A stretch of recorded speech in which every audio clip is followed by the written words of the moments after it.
बिस्मिल्लाहिर्रहमानिर्रहीम। अस्सलामु अलैकुम। आप देख रहे हैं K92 न्यूज़ और मैं हूं नाइला भट्टी। शामिल करते हैं आज की अहम खबरें। जमात इस्लामी कराची के तहत शहरा फैसल पर अजीमुशान और तारीखी फ़लस्तीन मार्च। कराची से हमारे क्राइम रिपोर्टर इमरान कसूर की रिपोर्ट के मुताबिक अमीर जमात इस्लामी पाकिस्तान सराजुल हक का जमात इस्लामी कराची के तहत कराची में फ़लस्तीन मार्च से खिताब कर रहे हैं।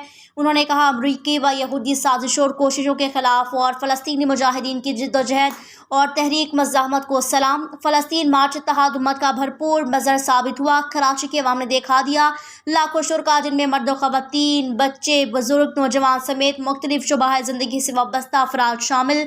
आज कराची के अवाम के दिलों में फ़लस्तीन और मुजाहिदीन के लिए जज्बा जिंदा है। अमीर जमात इस्लामी कराची हाफिज़ नईमुर्रहमान, नायब अमीर जमात इस्लामी डॉक्टर उसामा रज़ी, साबिक़ MNA जमात इस्लामी मोहम्मद हुसैन, मेहनती सेक्रेटरी इत्तलात ज़ाहिद अस्करी व दीगर अरकान जमात इस्लामी के मौजूद थे।